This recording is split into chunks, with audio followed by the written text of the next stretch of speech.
Dan sejauh pilpres itu dipilih langsung oleh masyarakat, tidak bisa dan tidak boleh lepas dari apa kata survei. Karena suara masyarakat itu, ya kita lihatnya lewat survei.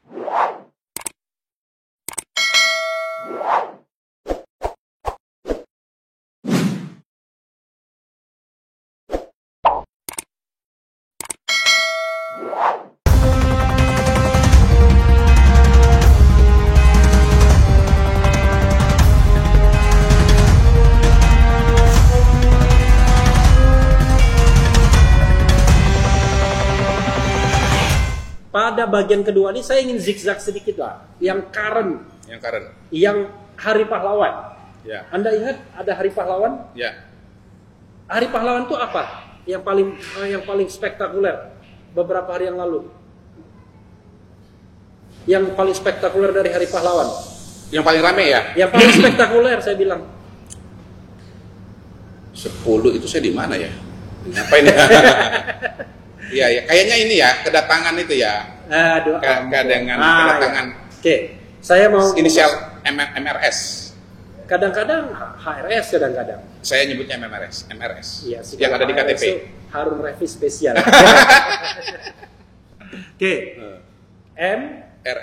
RS ya.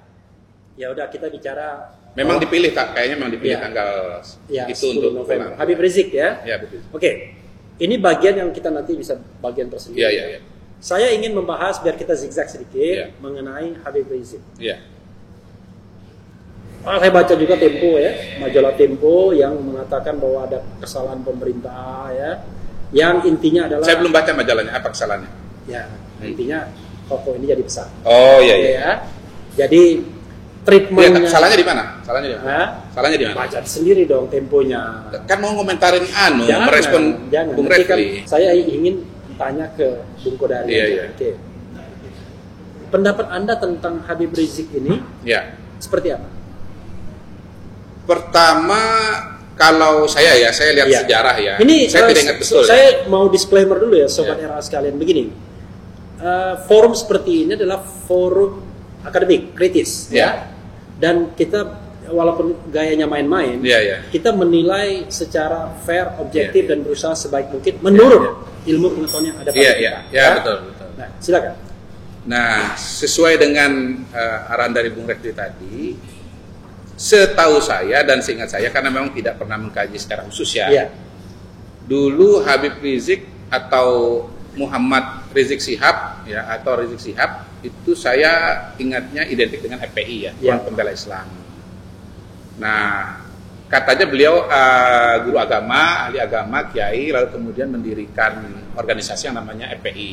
Ya, yang jelas kalau dari sisi pendidikan kan keluaran Universitas di Madinah, kemudian S2, S3 di Malaysia. Gitu.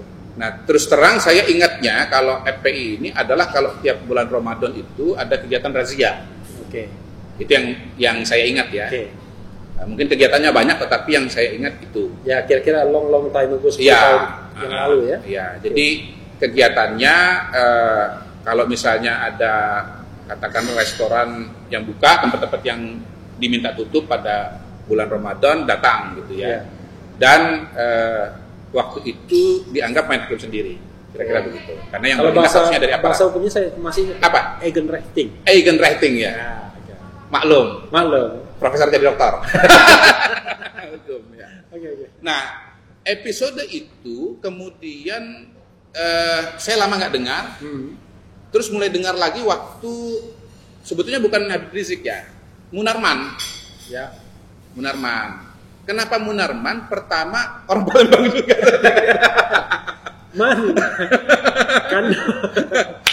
Yang kedua, Munarman dulu pernah ketua LBH. YLBHI. Nah, saya cukup sering main di sana. Karena apa? Karena teman-teman saya kuliah itu juga ada di sana. Jadi biar mereka tahu beda YLBHI sama LBH. Iya. Kalau YLBH itu yayasannya yang menaungi LBH Indonesia. LBH-nya. Kalau LBH itu bisa LBH Jakarta. Iya. Oke. Jadi saya cukup sering main ke sana. Ya.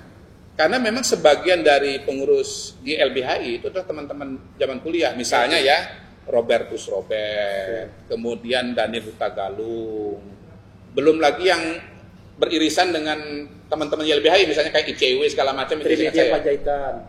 Trimedia udah generasi sebelumnya, udah lewat. Saya sempat ketemu. Oh, sempat ketemu ya. Saya itu ya zaman-zaman Munarman itulah kira-kira. Kemudian kayak ada si Doni dulu ya, dan seterusnya lah. Nah, Munarman waktu itu saya nggak tahu ya, karena saya sekolah di Inggris tuh. Saya kira episodenya terjadi sempat ada ribut-ribut begitu. Saya tidak tahu apa hubungannya Munarman ini dengan ribut-ribut di LBHI. Tapi kemudian saya tahu Munarman itu ada di EPI. Dan ada fenomena, ada peristiwa di Monas. Di mana Munarman ya waktu itu bahkan kalau nggak salah jadi cover majalah gitu ya, atau koran, mencekik katanya ada aktivis ya aktivis dari organisasi apa saya lupa gitu. Miskin Kota misalnya. Lupa saya. Pokoknya begini, waktu itu jadi saya ingat episode ini karena pernah ngobrol dengan Pak Taufik Kemas. Lagi kalau ditanya. Jadi ini ya, yang namanya Muhammad Kodari ini sok luas pergaulannya. Tapi begitu dibuka namanya Palembang semua. Jadi entah bagaimana itu, pokoknya ceritanya ini nyambung-nyambungnya Palembang gitu. Ya, nyambungnya di Palembang. Ngobrol dengan Pak Taufik Kemas. Nah, kita ngobrol kan rame-rame lah waktu itu. Sambil bercanda kita bilang, almarhum waktu itu masih sehat lah ya, masih gaul gitu. Kak, tahu enggak Kak? Ya, Kak tahu nggak gitu ya? Iya. Sekarang orang Palembang paling terkenal itu bukan Kakak lagi. Kan dulu kan terkenal sekali Pak Taufik Kemas kan suaminya Bu Megawati. RI apa 1,5 lah kira-kira begitu sampai julukannya. Oh iya siap dia bilang kan begitu kan. Siapa kan? Pura-pura mahal gitu kan. Munarman nggak gitu. Nah Munarman jadi sangat terkenal karena dia buron. Ingat kan? Buron. Setelah kejadian itu dicari-cari nggak dapat. Oh, Munarman. Nah, saya ingat waktu itu diskusinya dengan teman-teman tadi, wah, Munarman istilahnya ideologinya sudah berubah ya. Nah, kira-kira begitu. Jadi ideologinya apa ya? Sebutkan dong. Iya, saya nggak ingat istilah yang persis ya, tapi jadi Islam lah. Islam garis keras apa istilahnya waktu itu kira-kira begitulah. Karena kan FPI kan tadi identik dengan apa namanya sweeping segala macam tadi itu. Gitu. Nah, saya baru ngeh lagi mengenai Habib Rizik ini ketika Pilkada Jakarta 2017, di mana FPI menjadi salah satu motor dan Habib Rizik itu juga menjadi salah satu motor, bahkan sering menjadi orator gitu ya. Dan dia barangkali nggak tahu ya, ini kan ada FPI, kemudian ada Front Pembela apa? GNPF Ulama segala macam berkombinasi barangkali menyiapkan acara dan seterusnya. Dan ya singkat cerita ya waktu itu ada Ahok ya, ada Anies, ada AHY, putaran apa namanya kedua AHY tereliminasi, tinggal berhadapan antara Ahok dengan Anies begitu. Dan isunya waktu itu adalah kasus Pulau Seribu Al-Ma'idah 51. Nah, memang Pilkada Jakarta kalau berdasarkan pengalaman saya sebelumnya itu eksposurnya itu nyaris setara dengan Pilpres. Ya, nyaris setara dengan Pilpres. Wajar ya karena ibu kota ya. Ibu kota dan aktornya. Dan saya kira presiden dari Pak Jokowi juga ya bahwa gubernur terpilih bisa itu jadi seperti punya karpet merah gitu, atau jalan tol dengan karpet merah. Kalau karpet merah kan udah pasti jalan tol lah gitu untuk menuju kepada RI1 gitu. Jadi saya ingatnya di situ. Dan kemudian dinamikanya berikutnya ya bahwa Habib Rizik kemudian ada di Arab Saudi, lalu kemudian nggak pulang-pulang gitu ya, dan sampai akhirnya kemarin pulang. Kira-kira begitu. Terkesan Muhammad Kodari tidak mengikuti fenomena ini ya, atau terlalu hati-hati? Saya kan bercerita mengenai apa yang saya ingat gitu ya. Nah, karena itu saya minta pengamatan. Ya kalau mau ditambahkan begini, pada waktu tertentu menjelang 2019 itu kita kan bicara calon presiden ya, calon presiden. Lalu ya disebut juga nama Rizik Syihab ini di dalam wacana sebagai calon presiden. Dan saya ingat waktu itu mencoba memasukkan nama MRS ya sebagai calon presiden, tapi hasilnya memang kecil. Ya kecil sekali. Tapi memang kan sejarahnya saya nggak tahu ya. Menurut saya begitu, ini kan kosong, periode ini 3,5 tahun ini kan kosong. Nah, karena itu yang menarik pasca yang ramainya adalah Pilkada Jakarta yang ingin saya bahas dan minta pendapat seorang Kodari adalah fenomena kemarin. Di mana banyak orang yang heran. Kok ini saya soal numbers nggak terlalu tahu ya, apakah itu ratusan ribu, apakah itu jutaan, itu kita serahkan saja ke penilaian masing-masing. Tetapi dan angka itu nanti akan menimbulkan perdebatan dan pokoknya banyak orang yang menyebut, bahkan dibilang dalam sejarah Indonesia belum ada orang yang disambut seperti itu ketika pulang ke Indonesia dari lawatan kemanapun, even orang nomor satu sekalipun semacam Bung Karno dan lain sebagainya. Nah, lalu langsung bersafari kemana-mana, mengeluarkan statement kemana-mana. Anda melihat bahwa apa penilaian Anda sekarang terhadap tokoh ini? Apakah dia tokoh yang akan berpengaruh dalam politik Indonesia ke depan, atau seperti yang Anda katakan akan tetap menjadi tokoh? Kalau berpengaruh iya. Berpengaruh iya. Betapa tidak berpengaruh. Pada hari ini, tadi sore sebelum saya ke sini, 2 Kapolda diganti. Gara-gara beliau ya. Secara tidak langsung ya. Secara langsung tidak langsung kan begitu kan? Entah nanti ada yang diganti lagi atau tidak. Secara kan tidak langsung. Kalau secara langsung itu beliau yang kedua menimbulkan perdebatan yang luar biasa. Ada komentar dari Dr. Tirta yang selama ini boleh dianggap sebagai suara merepresentasikan kalangan medis terutama dalam soal COVID.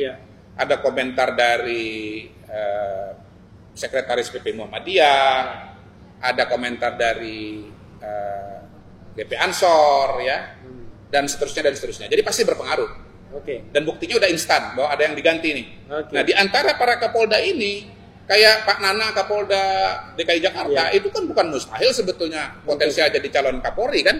Walaupun baru bintang 2 katakanlah misalnya dan ada presidennya Tito Karnavian dan betul begitu.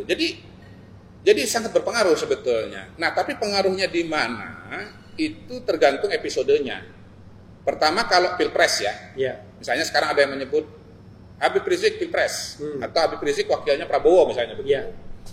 Saya katakan kita harus wait and see karena Pilpresnya masih 2024. Masih banyak yang akan terjadi ke depan peristiwa-peristiwanya. Bahkan pada hari ini misalnya di survei yang mengalami kenaikan seperti beberapa kepala daerah itu kan menurut saya sedikit banyak karena ada COVID, lalu kemudian daerah dia tampil berbicara mengenai COVID di daerahnya, exposure-nya meningkat. Kalau misalnya vaksin ditemukan, lalu kemudian nanti COVID hilang turun, mungkin exposure-nya akan berubah. Begitu. Yang kedua pengalaman kemarin bahwa di survei itu cuman kecil lah kira-kira gitu ya. Sehingga saya bahkan 1%. Gitu. Di bawah 1%. Di bawah 1%. Nah, kalau dikatakan tapi survei itu sebelum pulang ya. Sebelum pulang. Jadi gini, rentang antara 2017 sampai dengan 2019. Gitu. Setelah itu kan kita nggak ada lagi wacana mengenai calon presiden Habib Rizik karena Habib Rizik di sana begitu. Dan Pilpresnya masih jauh begitu. Mungkin sekarang akan menarik kalau disurvei lagi begitu. Tetapi saya mengatakan juga jangan juga kemudian begitu lihat peristiwa beberapa hari ini lalu mengatakan Habib Rizik akan surveinya akan langsung naik begitu. Karena kurang ngetop apa RS pada tahun 2017 kurang ngetop apa. Hemat saya malah pada waktu itu exposure-nya justru luar biasa pada momentum dan peristiwa yang luar biasa begitu. Kan kalau kita lihat pertemuan 212 411 itu kan bukan peristiwa semalam atau sehari begitu. Peristiwa yang menuju ke sana dan setelah ke sana itu juga masih panjang gitu. Yang kedua soal kedatangan Rizik Syihab lalu banyak penyambutan, tentu saja ada satu variabel, yaitu 3,5 tahun nggak pulang-pulang gitu. Ibaratnya yang kangen udah sangat banyak begitu. Kalau tadi diambil ilustrasi Bung Karno nggak pernah disambut seperti itu, bayangkan kalau Bung Karno waktu itu lawatan kemana gitu kan, habis itu nggak pulang-pulang 3,5 tahun. Saya kira ramai juga gitu. Tapi kan bagaimana? Atau Pak Prabowo misalnya. Tapi kan tokoh mereka kan. Artinya mereka tekan tokoh. Oh iya, Pak Habib Rizik tokoh. Tokoh. Saya sih sebenarnya jangan mengatakan nggak tokoh kok. Buktinya kan pegang forum, pegang mic pada 2017. Saya ingin ada kehati-hatian. Sedikit banyak kemenangan Pak Anies Baswedan menurut saya ada variabel. Nah, saya justru ingin terawangan seorang Kodari mengenai tokoh ini yang pro dan kontra. Ada yang mengatakan gini, wah misalnya teman kita tuh Andi Arief bilang, ini bisa menjadi tokoh perubahan seperti Megawati, Kemudian juga di channel Refli Harun berapa kali dibahas bahwa dia akan menjadi katakanlah calon dari kelompok Islam ya kan, bersama UAS misalnya, bersama Anies Baswedan. Nah, saya ingin seorang Kodari tidak bicara dari sisi surveinya, tapi dari sisi pengamat politiknya. Kan pengamat politik kan bicara apa yang belum terjadi. Kalau yang sudah terjadi nggak usah diamati lagi. Nggak ada. Pengamat politik itu menguraikan peristiwa-peristiwa politik yang terjadi. Dasarnya adalah masa lalu, sekarang, dan ke depan. Termasuk menggunakan data survei. Tapi saya nggak mungkin lari dari data survei. Karena itu dasar dan patokan saya. Dan sejauh Pilpres itu dipilih langsung oleh masyarakat, tidak bisa dan tidak boleh lepas dari apa kata survei. Karena suara masyarakat itu, ya kita lihatnya lewat survei. That's okay, kan surveinya kan belum ada. Paling tidak, gini, paling gampang misalnya begini. Coba sebutkan 2 faktor atau yang akan membuat tokoh ini bakal punya peran yang signifikan. Gini, seperti Jokowi kan, sebenarnya kan nobody. Kalau kita lihat kan tahun 98 kan nggak ada nama Jokowi. Namanya ada nama Amin Rais. Tapi tiba-tiba dia muncul dan menjadi calon presiden. Dan di antara semua tokoh yang saat ini eksis dan berpengaruh, ya kan, di ring 1 itu nama ini yang belum ada tahun 98. Sebutkan juga mungkin 2 faktor yang akan membuat tokoh ini akan hilang. Itu aja.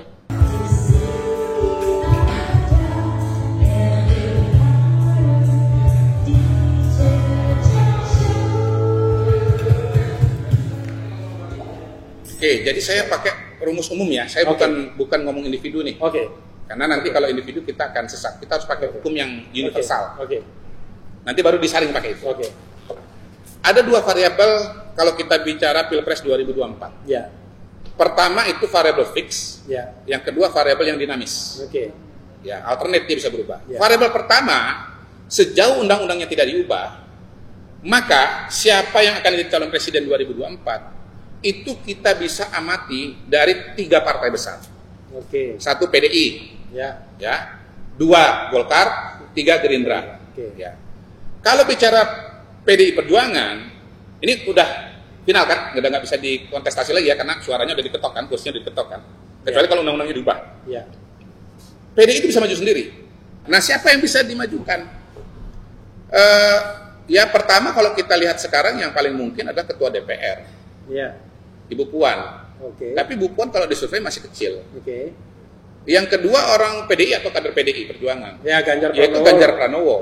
Tapi kan masih, beliau ini masuk variabel nomor 2. Variabel nomor 2 itu soal popularitas. Kalau nanti menjelang 2024 popularitas Ganjar itu masih tinggi atau bahkan lebih tinggi lagi, bukan mustahil Ganjar itu menjadi Jokowi jilid 2. Jokowi jilid 2 gitu loh. Dari Jawa Tengah kader PDI Perjuangan nomor 1 dicalonkan. Bahkan ini sebenarnya sudah lebih siap ya dibandingkan Jokowi, karena Jokowi kan terakhir-terakhir aja. Iya. Memang Jokowi itu menarik. Karena apa? Karena Jokowi itu adalah fenomena meteor ya, cepat dia. Jadi dia baru 6 bulan jadi gubernur DKI Jakarta, itu surveinya dia sudah nomor 1 sebagai calon presiden. Nah, kenapa Golkar? Karena kursinya juga besar, tinggal berpasangan dengan partai mana udah jadi. Tapi masalahnya siapa calonnya? Per hari ini kalau kita lihat survei ya, baik Indobarometer maupun teman-teman, memang belum ada yang menonjol gitu. Jadi ini partai tanpa capres, kira-kira begitu. PDIP. Golkar. Golkar. Udah pindah Golkar ini. Ketiga, Gerindra.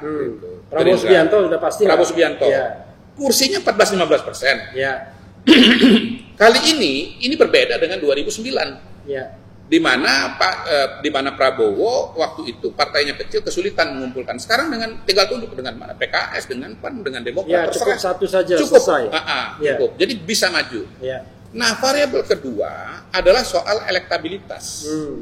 Nah, kalau buat saya elektabilitas itu dia tumpuannya adalah popularitas dari variabel tetap. Ini variabel yang ini kan nggak bisa diubah-ubah lagi, kecuali undang-undangnya diubah tiba-tiba kemudian syarat maju calon presiden. Kecuali permohonan saya dan Rizal Ramli dikabulkan MK. Oh, sudah menjalankan. Oke, nanti saya wawancara pada Jadi kecuali kalau misalnya diubah bahwa tahun 2024 itu hasil syarat maju Pilpres adalah hasil pemilu 2024 gitu. Tapi kalau belum atau setiap partai politik peserta pemilu yang iya, boleh. Intinya berubahlah kira-kira begitu. Yang kedua variabel yang dinamis yaitu elektabilitas. Gitu. Nah, kalau soal ini kita nggak bisa tahu. Yang sekarang di atas bisa ke bawah, yang sekarang di bawah bisa ke atas. Nah, kalau kita bicara siapa yang dibawa bisa ke atas, sejarah Pilpres Indonesia itu mengerucut pada dua kategori. Ya. Dua kategori, orang-orang yang potensial menjadi calon presiden. Pertama, itu menteri. SBY misalnya, 2004 latar belakang menteri, lewat posisi menteri mendapatkan popularitas, akhirnya maju calon presiden dan menang. Gitu. Yang kedua adalah kepala daerah. Nah, kenapa kepala daerah? Ya karena ya dia bisa dilihat hasil kerjanya before and after, lalu exposure-nya luas. Gitu. Kalau kita bicara kepala daerah, sesungguhnya kita cuma bicara 4 wilayah saja di Indonesia, 4 provinsi saja. Sumatera Selatan. Karena ini dengan bahasa tadi saya coret ya. Sumatera Selatan, Bengkulu, Lampung dan itu kita coret semua. Kira-kira begitu. Maksud saya Sumatera. Pertama DKI. Ya. DKI populasinya cuma sekitar 5%, 4,5% dari penduduk Indonesia, tetapi eksposurnya nasional, eksposurnya 100%. Yang kedua Jawa Barat, karena populasinya 18%. Ketiga Jawa Tengah, populasi 13%. Ketiga Jawa Timur, populasi sekitar 16%. Anda hafal sekali populasi. Loh ya, memang karena orang survei kan, kerjaan kita hari-hari lah kira-kira begitu. Jadi sebetulnya kita bicara posisi itu 2024 yang paling potensial itu menteri dan kepala daerah. Ya. Nah, saya nggak tahu kalau misalnya MRS bisa menciptakan kategori ketiga. MRS itu Megawati. Hah? Megawati. Di mana R? Miss. Kan bukan uang kebeking. Jadi MRS Muhammad Rizik Syihab itu nggak tahu saya apakah bisa menciptakan kategorisasi ketiga, gitu. Bisa maju calon presiden lewat jalur tokoh masyarakat. Dan nah, kalau beliau menuju ke arah sana, mengambil partai-partai sisa. Kira-kira nah, gini. Saya itu membagi segmentasi politik Indonesia itu secara garis besar itu dalam 2 kategori. Santri, non santri. Ya. Santri ini melahirkan partai-partai Islam atau berbasis Islam. Ya. Nah, santri itu secara garis besar, secara sederhana kita bagi 2. Santri tradisional dan santri modernis.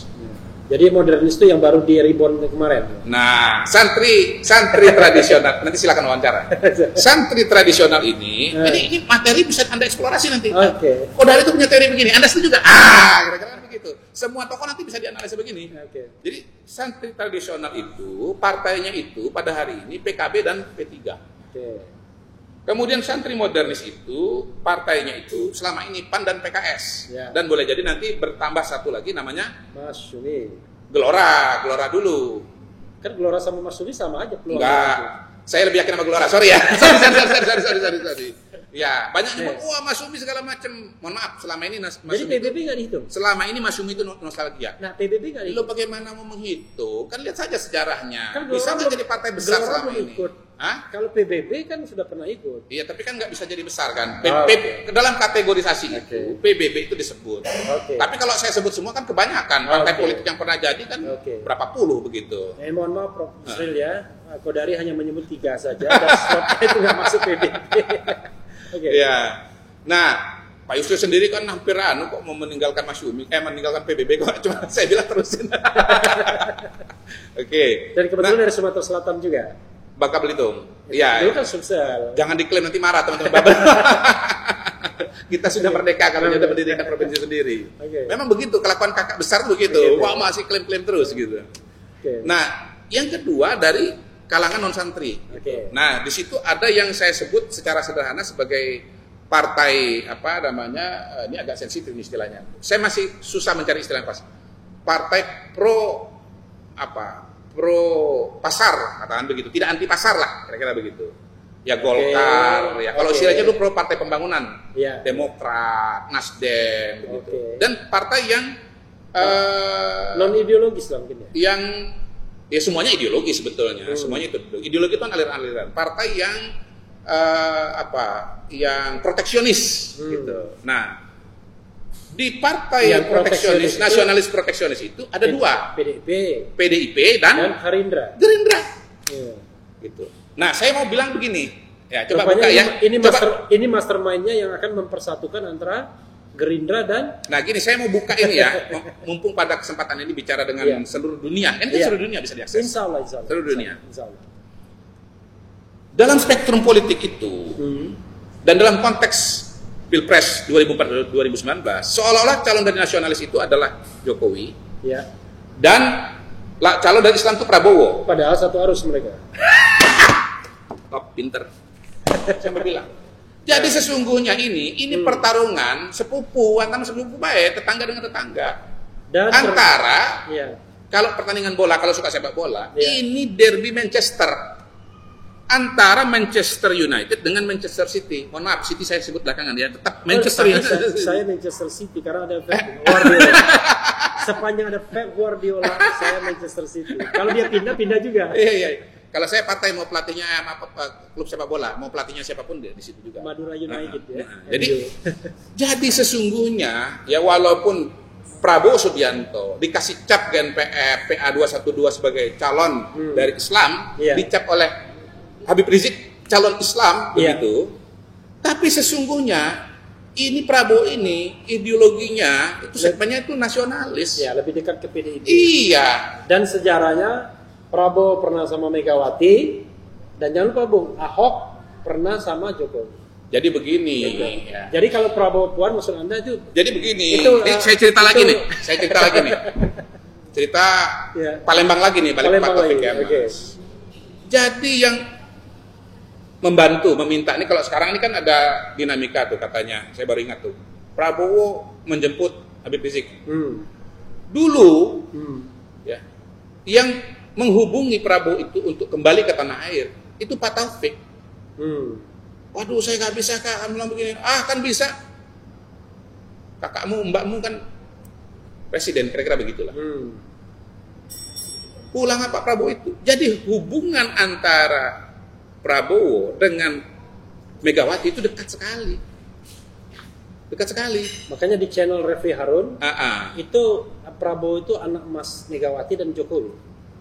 Anda benar. Hebat orang Palembang sih kok ini. Jadi nanti kita tampilkan thumbnailnya ya. Iya, jadi dekat gitu. Jadi secara ideologis dekat, secara personal juga dekat gitu loh.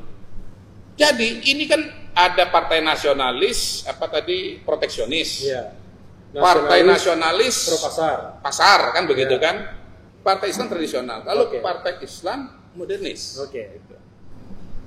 Ini bertahun-tahun itu semua calon presiden itu dari sini. Dari spektrum kiri. Iya. Dari spektrum kiri. Iya. Dan ini juga sudah dibahas oleh channel Refli Harun. Tapi yang paling jelas menjelaskannya adalah FM Kodari. Dan menceritakan hal-hal yang jadi ada di channel Refli Harun menyebut ini Anies, UAS, HRS ya kan? Calon-calon dari kelompok Islam. Wawancara dengan siapa waktu itu? Dengan siapa waktu itu wawancara? Enggak, saya menganalisis berdasarkan berita aja. Berdasarkan sama dong analisanya? Sama. Iya, itu kalau orang minum cukup sama. Jadi karena itu menurut saya Bung ya, biar fair, saya berharap bahwa yang namanya presidential trust itu dihilangkan. Iya. Tapi saya lanjutin dulu ya, supaya tuntas gitu ya. Jadi sebetulnya selama ini calon presiden itu datangnya dari non santri semua. Jadi Anda kalau nggak bisa bilang kanan kiri ya? Non santri ya? Non santri kan kanan kiri udah jelas kan? Kanan kiri gitu. Iya, karena non santri kan begitu berarti kiri kan? Iya kiri. Udah benar. Iya. Kanan kiri.